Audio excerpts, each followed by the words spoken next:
Chicago, año 1893.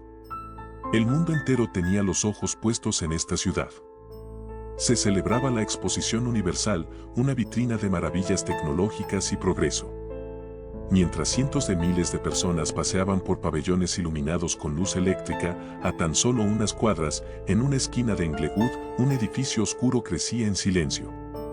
La gente lo llamaba el World's Fair Hotel. Su fachada era imponente.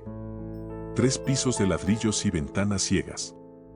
Adentro, el verdadero espectáculo no tenía luces. El edificio contaba con pasillos que no llevaban a ningún lado, escaleras que terminaban en muros, habitaciones selladas sin ventanas ni salidas, y puertas que solo podían abrirse desde afuera. Era un lugar diseñado para matar. Y su arquitecto, un hombre encantador, con sonrisa hipnótica y modales impecables. Se hacía llamar Dr. H. H. Holmes. Pero no era doctor, ni su nombre era ese.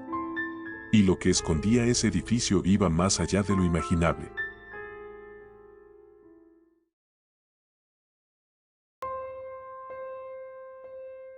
Su nombre real era Herman Webster Mudgett. Nació el 16 de mayo de 1861 en Hillmanton, New Hampshire. Un pueblo tranquilo, protestante, de moral cerrada. Hijo de un padre violento y una madre fanática religiosa, creció en un entorno donde el amor era escaso y el castigo, constante. Su madre le enseñó a rezar ante cada castigo. Y su padre lo dejó solo ante sus miedos. Desde chico, Mudgett se volvió introspectivo, obsesivo, callado. No encajaba con otros niños. Tenía una curiosidad macabra, mataba animales pequeños y luego los disecaba.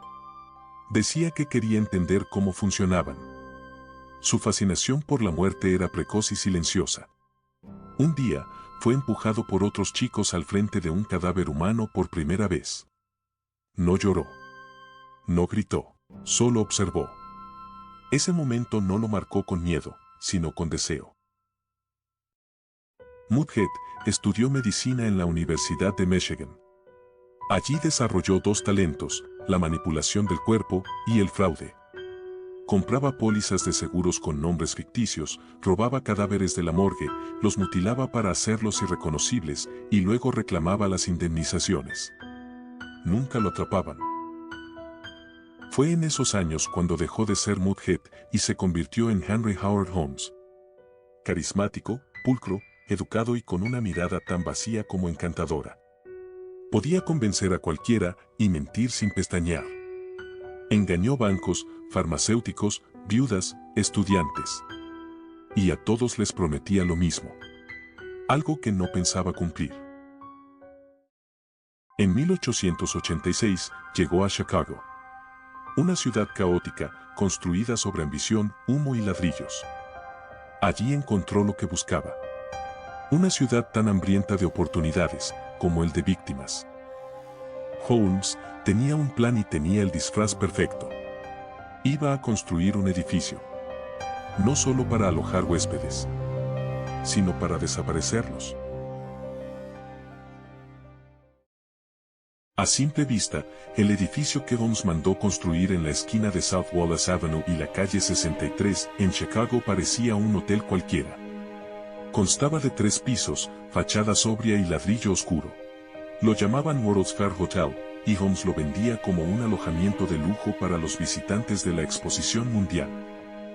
Pero tras esas paredes, se escondía una maquinaria de muerte cuidadosamente diseñada. Holmes levantó el edificio por etapas. Contrataba albañiles, plomeros y carpinteros que no conocían el plano completo. Apenas terminaban una sección, estos eran despedidos. Y así, nadie, excepto él, sabía realmente qué se estaba construyendo. El primer piso estaba destinado a locales comerciales, tiendas, oficinas y una farmacia. Allí funcionaba el negocio que Holmes había adquirido tras ganarse la confianza de la señora Holton.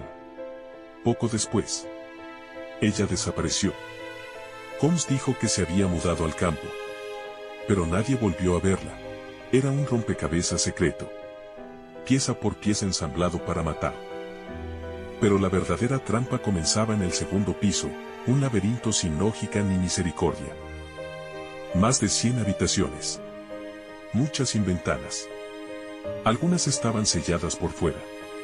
Otras, insonorizadas. Había pasillos que terminaban en muros, escaleras que no llevaban a ningún lado y puertas que solo abrían desde el exterior. Algunas habitaciones estaban acolchadas, como celdas de manicomio. Otras tenían conductos de gas conectados a válvulas ocultas en la oficina de Holmes. Desde allí controlaba cerraduras, mirillas y respiraderos. El diseño no dejaba nada librado al azar. El castillo del Dr. Holmes era una locura milimétrica, los pisos superiores eran trampas mortales. Y aún así, el núcleo del horror estaba más abajo. El sótano del hotel. No era un depósito. Era una cámara de exterminio. Allí, Holmes instaló una mesa de operaciones donde realizaba disecciones. Había un horno de tamaño industrial. Una prensa para comprimir cuerpos.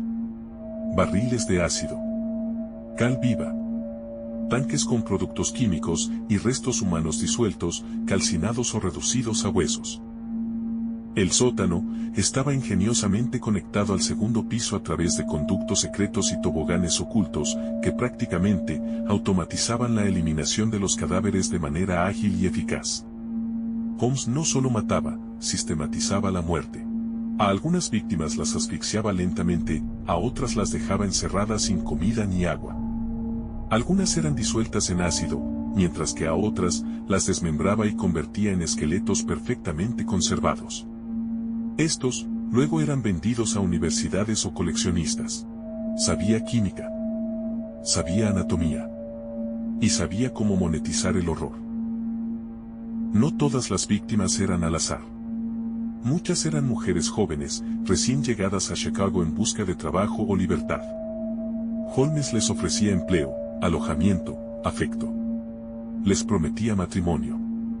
Incluso les hacía firmar seguros de vida, donde él figuraba como beneficiario. Cuando desaparecían, nadie preguntaba demasiado. En una ciudad en expansión, el anonimato era parte del paisaje. Y Holmes contaba con eso. Cuando finalizó la Exposición Mundial en octubre de 1893, Chicago perdió el paisaje perfecto que Holmes necesitaba para operar en las sombras y con impunidad. El flujo constante de visitantes cesó, y con ello, sus ingresos comenzaron a evaporarse. Acorralado por las deudas, Holmes recurrió una vez más al engaño. Se asoció con Benjamin Petersall, un carpintero con historial cuestionable. El plan era fingir la muerte de Petersall en un accidente, cobrar la póliza y desaparecer. Pero Holmes, una vez más, fue más allá de lo imaginable. Lo asesinó y utilizó su cuerpo real para reclamar el seguro. Luego envió algo de dinero a la viuda, haciéndole creer que su esposo aún estaba vivo. Finalmente, para completar la farsa, convenció a la madre de entregar a 3 de sus hijos: Alice, Nellie y Howard. Todo con la esperanza de reunirlos con su padre. En realidad, los llevó con él, de ciudad en ciudad, mintiendo siempre, hasta cruzar la frontera con Canadá. El caso cobró otra dimensión cuando al detective Frank Geyer le fue asignado al caso. El detective puso en marcha una investigación implacable, rastreó a Holmes desde Filadelfia hasta Toronto. Una vez en Toronto encontró algo que le heló la sangre. Los cuerpos de las niñas Alice y Nellie, enterrados en el sótano de una casa alquilada. En cuanto al tercer niño, Howard, este había sido hallado antes en Indianápolis, quemado y desmembrado. El horror ya no era una teoría. Ya no era especulación. Había evidencia tangible, dolorosa e innegable. Cuando Holmes fue finalmente capturado en Boston en noviembre de 1894, inicialmente por fraude, su mundo perfecto comenzó a derrumbarse. H. Holmes fue arrestado en noviembre de 1894 en Boston, bajo una acusación menor, fraude con caballos robados. Pero las piezas comenzaron a encajar rápidamente. La investigación reveló el asesinato de Benjamin Petersall y el asesinato de sus 3 hijos. Fue extraditado a Filadelfia, donde se concentraba el caso más sólido, el crimen de Petersall. Durante el juicio, Holmes se representó a sí mismo. Sí. Actuó como su propio abogado. Su actitud sorprendió a todos, imperturbable, articulado, incluso carismático. Pero detrás de la sonrisa, un abismo. Durante el proceso judicial, escribió una confesión. Allí aseguraba haber asesinado a 27 personas. Pero en otras declaraciones, negaba todo. Mentía, se contradecía. Jugaba con la verdad. Nací con el demonio dentro de mí. No puedo evitar el hecho de que soy asesino, así como el poeta no puede evitar la inspiración que lo domina. Estas palabras aún resuenan. Las autoridades no sabían qué creer. Holmes se había tejido su propia leyenda. Mientras tanto, periódicos de todo el país lo convertían en una celebridad siniestra. Un ícono del mal. Finalmente, fue declarado culpable de asesinato y condenado a muerte. El 7 de mayo de 1896, a las 10:13 de la mañana, H. Holmes fue llevado al patíbulo en la prisión de Moyamensing, Filadelfia. Hasta el último momento, Holmes insistió en su versión: había matado a menos personas de las que se decía, o quizá a más. Continuaba siendo ambiguo. Su muerte no fue rápida. La trampa del cadalso no funcionó como se esperaba. Tardó más de 15 minutos en morir por estrangulamiento. Antes de ser enterrado, dejó instrucciones insólitas: quería su ataúd recubierto de cemento y sellado en una tumba profunda. Temía que su cuerpo fuera robado para disección, como él había hecho con otros. Holmes dejó atrás más que un edificio o una lista de víctimas. Su historia fue la semilla de la fascinación por un concepto que se crearía muchos años más adelante para este tipo de casos: el del asesino serial. Holmes era el mal, envuelto en inteligencia, planificación y un carisma mortal. Hoy en día, su figura aún flota en la cultura popular: libros, documentales, teorías y preguntas que nadie ha podido responder. Aunque una destaca por sobre todas: la más perturbadora de todas. ¿Cuántas personas mató realmente?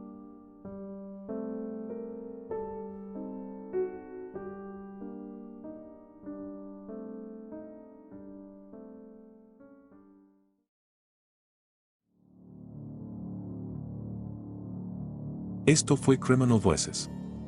Crónicas de crímenes que dejaron huella. Si te gustó este episodio, apóyanos dándole like. Suscríbete al canal y activa las notificaciones para no perderte los próximos episodios.